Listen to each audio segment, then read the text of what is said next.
UP सरकार के मंत्री कपिल देव अग्रवाल जी हमारे साथ हैं। पश्चिमी उत्तर प्रदेश काफ़ी सेंसिटिव रहता है काँवड़ यात्रा को लेकर के, क्योंकि 15 दिन के बाद श्रावण मास का शुरू हो रहा है और काँवड़ यात्रा भी शुरू होगी। कल मुख्यमंत्री ने समीक्षा की। मंत्री जी फिर से एक बार मुख्यमंत्री ने कहा है कि जो ढाबा संचालक हैं, दुकानदार हैं, उनको नेम प्लेट लिखना होगा। पिछली साल भी आपने इस बात का ज़िक्र किया था, अधिकारियों के साथ बैठक की थी, लेकिन बहुत सारे लोगों ने नाम नहीं लिखा था। इस बार सीएम ने निर्देश दिए हैं, क्या अनिवार्य देखिए रूप से नाम देखिए लिखवाया जाएगा? देखिए विषय को कांवड़ियों की या भक्तों की भावनाओं के हिसाब से समझना पड़ेगा। अगर उनकी भावनाओं का हम सम्मान करेंगे तो इसमें किसी प्रकार की कोई आपत्ति किसी को हो ही नहीं सकती। आते मुख्यमंत्री जी, मुख्यमंत्री होने के नाते, प्रदेश के मुखिया होने के नाते, सबका मान सम्मान रखने के नाते ये जिम्मेदारी उनकी है। उन्होंने निर्देश दिया है कि जितने भी कांवड़िया वहां से करोड़ों की संख्या में कांवड़िया निकलते हैं, जिला प्रशासन सबको 1 to 1 एक मार्क नहीं कर सकता, सबकी समीक्षा नहीं कर सकता। इतनी बड़ी संख्या होती है तो बराबर में कोई व्यक्ति बच नहीं सकता, इतना रश सड़कों पर होता है। तो दुकानदारों को ये कहा गया है, पिछली बार भी कहा गया था, आधे मुख्यमंत्री ने भी इस बात का निर्देश दिया है कि जो दुकानदार हैं वो अपने जो हिंदू देवी देवताओं के नाम पर ढाबे चलाते हैं, रेस्टोरेंट चलाते हैं, वो नॉन वेजिटेरियन ना हो। अगर नॉन वेजिटेरियन होते हैं तो उनको कम से कम हिंदू देवी देवताओं के नाम पर दुकानें चलाने का अधिकार नहीं है, उनको दुकानें नहीं चलानी चाहिए। ऐसा निर्देश मुख्यमंत्री जी का दुकानदारों को दिया गया है। अपनी नेम प्लेट लिखें, अपना नाम लिखें प्रमुख रूप से। अगर नॉन वेजिटेरियन है तो नॉन वेजिटेरियन लिखें, और हिंदू देवी देवता के नाम पर दुकान चलाएगा और नॉन वेज भी बेचेगा, ये बर्दाश्त नहीं होगा। और कांवड़ियों की चूंकि भावना का विषय, और ये कांवड़िया भी नहीं है, 12 महीने का विषय। चूंकि जो क्षेत्र है दिल्ली से लेकर के गाजियाबाद, मेरठ, मुजफ्फरनगर, हरिद्वार, ऋषिकेश होते हुए लोग गंगोत्री, यमुनोत्री आते हैं, बद्रीनाथ, केदारनाथ जाते हैं, पूरा उत्तराखंड देव स्थल है। तो ऐसे समय में जब लोग परिवार के साथ जाते हैं, अपनी पत्नी के साथ, अपने बच्चों के साथ, अपनी माँ के साथ, परिजनों के साथ, तो अगर वो किसी दुकान पर, ढाबे पर हिंदू देवी देवताओं के नाम से रेस्टोरेंट पर बैठते हैं और वहां उनको नॉनवेज बनता पाया जाता है, तो बहुत ही एक खतरनाक स्थिति हो जाती है, एक झगड़े की, नाराजगी की, सामाजिक विद्वेष की या कानून व्यवस्था की स्थिति ऐसी बन जाती है। तो इस बात का मर्यादा का ध्यान रखना है कि देवी देवताओं के नाम पर कोई नॉनवेज ना बेचे।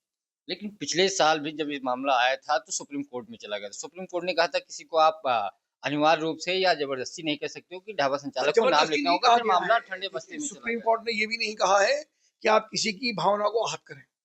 सुप्रीम कोर्ट ये भी नहीं कहा कि जबरदस्ती किसी को आप झूठ बोल करके आप किसी को नॉनवेज खिलाएं। ये भी सुप्रीम कोर्ट ने नहीं कहा।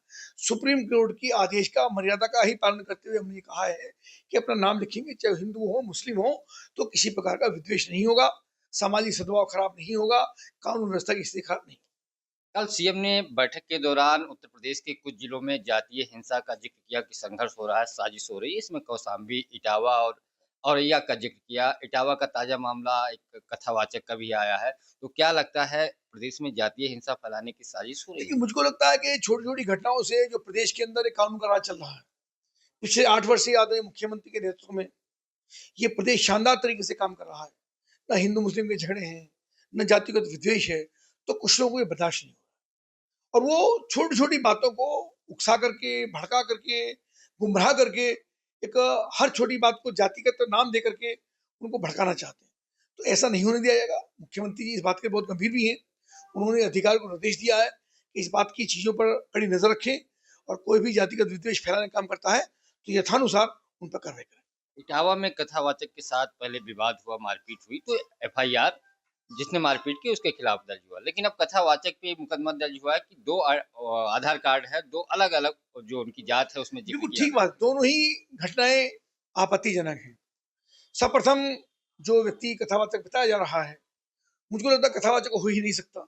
जो जैसी कथावाचक के प्रति एक श्रद्धा और समाज में सद्भाव रहता है, उसने नाम बदला, दो आधार कार्ड बनाए, दोनों आधार कार्ड में अलग अलग उपनाम लिखे, जो बताया गया वो यादव है तो यादव से नाम नहीं लिखा, तो ये तो बहुत आपत्तिजनक है। उसमें मुकदमा कायम हुआ है।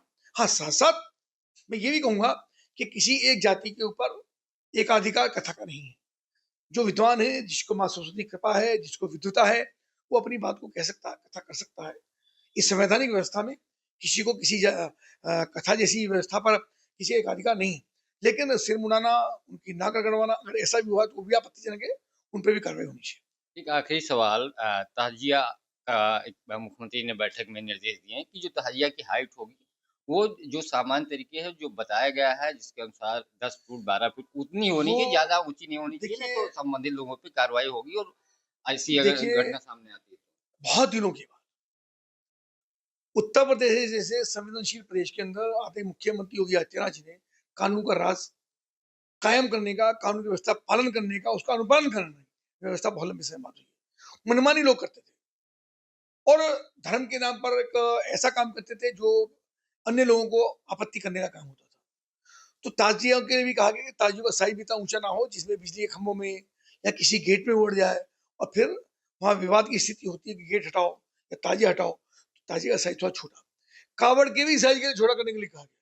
कावड़ भी ऐसा नहीं कि बहुत बड़ी कावड़ आप करो और रास्ते जाम हो जाए, ये भी कहा गया। उसके साउंड की भी डेंसिटी आपको इतनी रखनी है ताकि किसी को हार्ट अटैक ना हो जाए। तो हर चीज का मर्यादा का पालन। कावड़ियों खाली मुख्यमंत्री ताजियों के लिए नहीं कहा, मुख्यमंत्री ने कावड़ियों के लिए भी कहा कि कावड़ियों को भी अपनी मर्यादा का ख्याल रखना है, साइज उसका इतना रखना है ताकि रास्ते में व्यवधान ना हो, उसकी साउंड की डेंसिटी भी इतनी रखी है ताकि बहुत ज्यादा आपत्तिजनक ना हो, और साथ साथ ये भी कहा है कि कुछ जातिगत गाने ना बजे ताकि किसी की भावनाओं को ठेस ना पहुंचे।